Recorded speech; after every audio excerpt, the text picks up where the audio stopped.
Gold, trusted gold buyers. మీరు తాకట్టు పెట్టిన బంగారాన్ని విడిపించి ఈ రోజు ఉన్న మార్కెట్ ధరకు కొనబడను.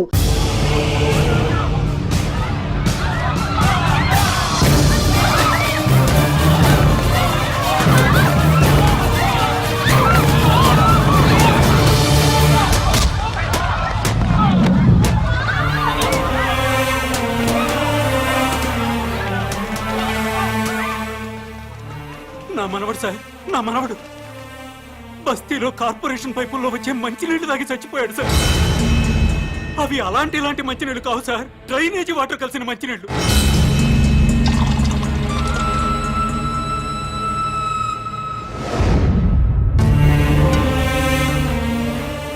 పొద్దున్నే పెద్దవాళ్ళు బాత్రూమ్లకి టాయిలెట్లకి వెళ్తే ఆ పైపుల్లో వచ్చే చండాలమంతా మేము తాగే మంచినీళ్ల పైపుల్లో కలుస్తున్నాయంటే ఎంత దుర్మార్గమో చూడండి సార్.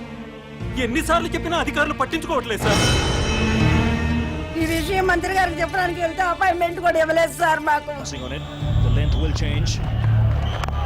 మంత్రి గారు ఇంట్లో కూర్చొని తీరిగ్గా క్రికెట్ మ్యాచ్ చూసుకుంటున్నారు సార్. కనీసం మంత్రి గారు ఫోన్ లో అయినా దొరుకుతారేమోనని ఫోన్ చేశాం సార్. మంత్రి గారు ఢిల్లీ క్యాంప్కి వెళ్ళారండి, వారం రోజుల తర్వాత వస్తారు. మంత్రి గారి ఫోన్ ఎత్తి మంత్రి గారు ఢిల్లీ వెళ్ళారని చెప్పారు సార్.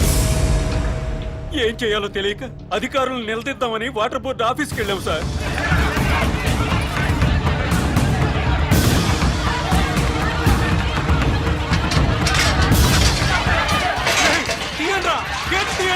గొడవ చేయొద్దు, మర్యాదగా వెళ్ళిపోండి. మీరు నాశనం అయిపోతారా?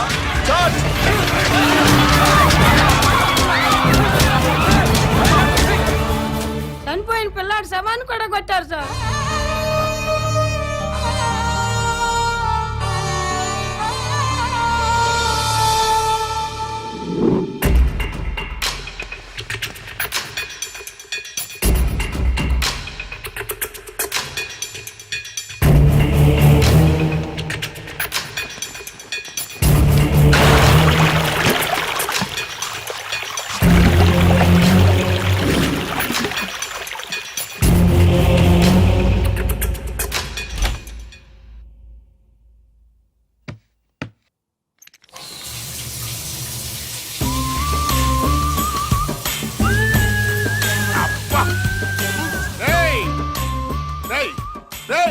ఎవడరా అక్కడ?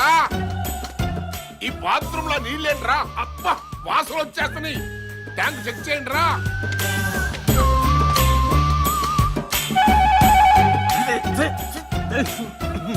అన్నా, ట్యాంక్ లో డ్రైనేజ్ వాటర్ ఉందన్నా?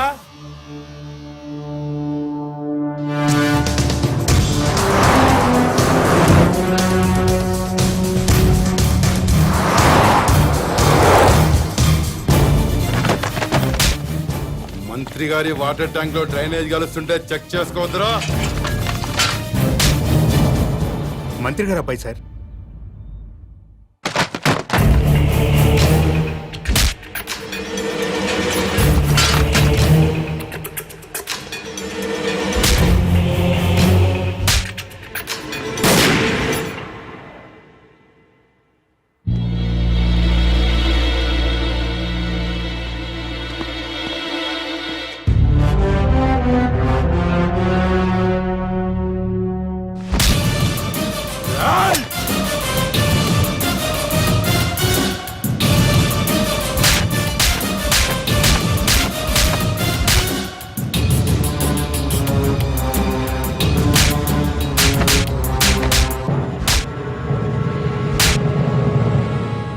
రెండు నిమిషాల్లో నీ బాబు ఇక్కడ ఉండాలి.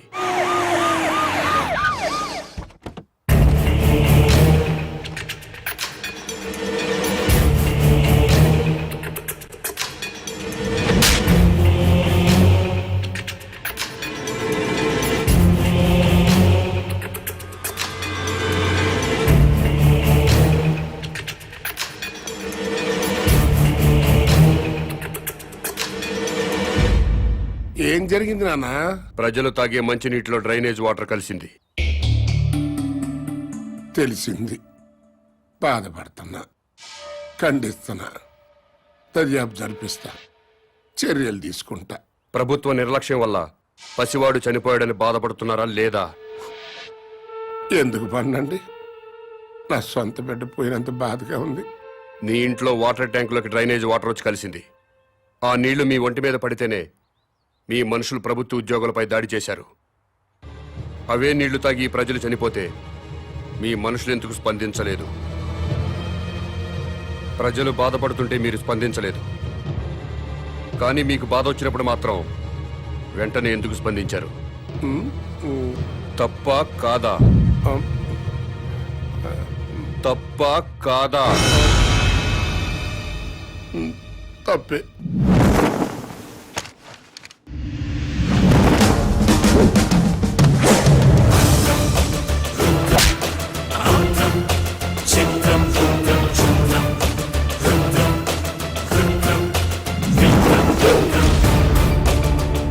బిడ్డ చనిపోయాడన్న బాధతో ప్రజలు దాడి చేయబోతే వాళ్ళని లాఠీలతో కొట్టి కుక్కల్లా తరిమారు. తప్పు లేదు, లా అండ్ ఆర్డర్ మెయింటైన్ చేయాల్సిందే. మరి మంత్రి గారి కొడుకు వాళ్ళ మనుషులు దాడి చేస్తుంటే ఎందుకు మీరు లాఠీ చార్జ్ చేయలేదు? తప్పా కాదా? తప్పా కాదా? తప్పే సార్. బట్ మేము డ్యూటీ ప్రజల కోసం చేయట్లేదు, ఎమ్మెల్యేల కోసం, మంత్రుల కోసం చేస్తున్నాం. వాళ్ళు ఏం చెప్తే అదే చేస్తున్నాం. ఎందుకంటే వాళ్ళకి నచ్చిన పోలీసుల్ని వాళ్ళ నియోజకవర్గం స్టేషన్స్ కి ట్రాన్స్ఫర్ చేయించుకుంటారు. అందుకే వాళ్ళు ఏ వెధవ పనులు చేయమన్నా సిగ్గుపడకుండా చేస్తున్నాం. మమ్మల్ని కూడా చెప్పుతో కొడతారో ఉమ్మేస్తారో మీ ఇష్టం. ఎవడో అధికారంలోకి వస్తే వాడు పోలీసులతో ఫుట్బాల్ ఆడుకోవడం తప్పా కాదా? తప్పే. మీరు పదవుల్లోకి వచ్చింది ప్రజల మీద బతకడానికా, ప్రజల కోసం బతకడానికా? ప్రజల కోసమే. అంటే ప్రజల్లా బతకాలి. అవునండి. ప్రజల్లాగా ప్రజలతోనే బతకాలనుకుంటే ప్రజలు సంతోషంగా ఉన్నప్పుడే మీరు సంతోషంగా ఉండాలి. అవునండి. ప్రజలు ఏడుస్తున్నప్పుడు మీరు ఏడవాలి. అవునండి. ప్రజలు ఏం తిని బతుకుతున్నారో అదే మీరు తిని బతకాలి. అవునండి. ప్రజలు డ్రైనేజీ వాటర్ తాగితే అవి మీరు తాగాలి. అది ఎట్టకుదు. రండి, ప్రజల్లా బతుకుదురు గాని.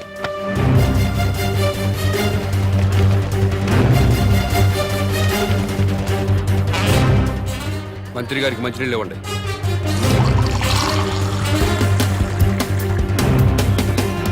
తాగు. నేను తాగలేదు, నువ్వు తాగలేవా? తాగు తాగు. రోజు మేము తాగేది అయ్యే. తాగు తాగు.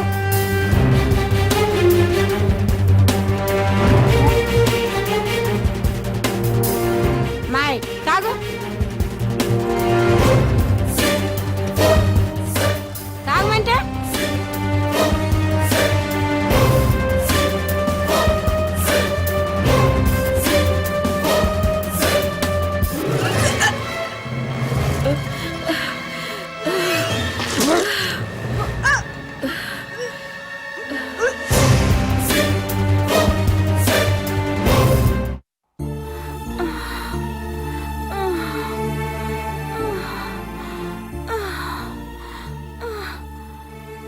నీళ్లు తాగాక బస్తీలో పిల్లోడు చచ్చాడు. అమ్మా, నేను చేస్తానేమోనండి. ఏం లేదులేవే, మోషన్స్ ఎక్కువయ్యి ఒంటో నీరంతా పోయింది, అందుకే ఆ నీరసం. సెలైన్ ఎక్కిస్తున్నారు కదా, ఏం కాదులే.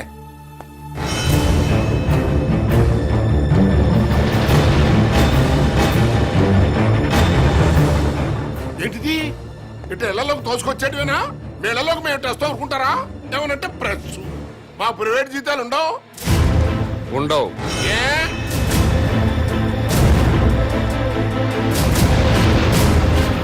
ప్రజాసేవ చేయడానికి రాజకీయాల్లోకి వచ్చినోడికి ప్రైవేట్ లైఫ్ ఉండదు, అంతా పబ్లిక్ లైఫే.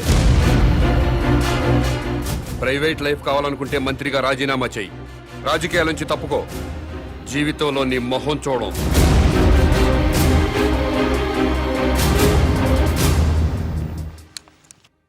రాని రాని, ఆపు ఆపు ఆపు ఆపు.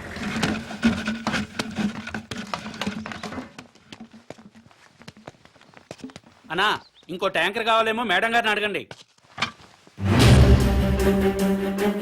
ఎవరిని మేడం గారు అంటున్నావు? మంత్రి గారి భార్యనండి. బస్తీలో మంచినీళ్లు సప్లై చేసేటప్పుడు బస్తీలో ఉన్న ఆడవాళ్లను ఇలాగే మేడం గారిని గౌరవంగా పిలుస్తావా? ఇలాగే గౌరవంగా పిలుస్తావా అని అడుగుతున్నాను. ఈ దున్నపోతలో ఉన్నారు. ఓ అని తోసుకురాపోతే లైన్ లో రావట్లేదా? ఆ? ముందుకు వచ్చారంటే మొహం బయలుది. అరే వెళ్ళమంటుండే. వెళ్ళు. ఏయ్, ఏం పని అది? ట్యాంకర్ పంపించామంటే మేము మంచిగా తాక్కర్లేదా? ప్రజల్లా బతకండి. ఆహా, అది ఎలాగో తమరే సెలవే ఉండే. బస్తీకి వెళ్ళండి, ట్యాంకర్లు వస్తాయి. అక్కడ ఉన్న ఆడవాళ్లతో పాటు మీ ఆడవాళ్ళను కూడా బిందెలతో మంచినీళ్లు పట్టుకోమని చెప్పండి.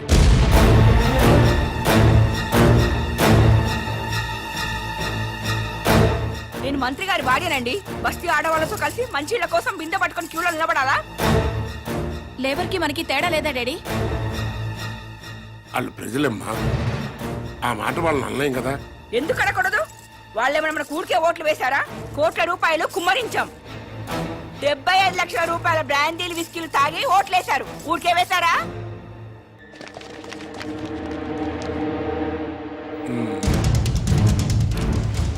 ఆ మాట నాకు అనాలనే ఉంది, కానీ పబ్లిక్ లో అనలేం కదా. అంటే ఏమవుతుంది డాడీ? పదవి పోతుంది అంతేగా? పోనివ్వండి, మేం మాత్రం బిందెలు పట్టుకుని క్యూలో నుంచాం. సరే, నాకు తప్పేదే ఉంది. మీ తరఫున బిందెలు పట్టుకుని క్యూలో నేనే నించుంటా.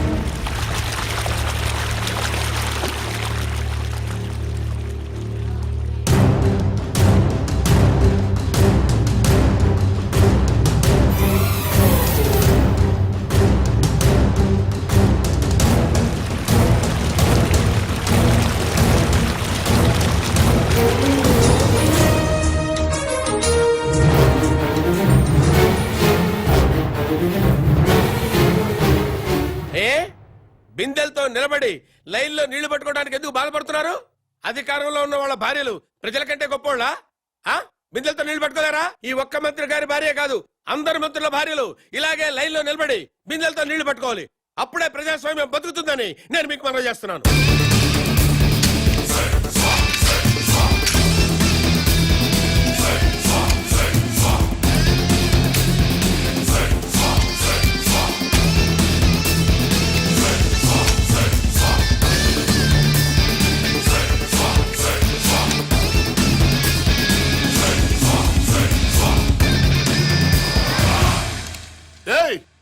అదేంటయ్యా, బాత్రూమ్లకు తాళాలేస్తున్నాయంటే? మీరు ప్రజల్లా బతకాలి కదండి. ఏంటయ్యా ప్రజలు వాళ్ళలాగా బతకాలంటే మా బాత్రూమ్లకు తాళాలేయాలా? చెంబులు తీసుకుని రోడ్డు మీదకి వెళ్ళండి. స్టేట్ లో చాలా ఊళ్ళలో మరుగుదొడ్లు లేక ఆడవాళ్లు చెంబులు పట్టుకుని రోడ్ల మీదకి, రైల్వే పట్టాల మీదకి, టాయిలెట్ కి వెళుతున్నారు. మీరు కూడా ప్రజల్లా బతుకుదాం అనుకుంటున్నారు కదా, అందుకే చెంబులు పట్టుకుని రోడ్డు మీదకి వెళ్ళాలని తాళాలు వేశాను.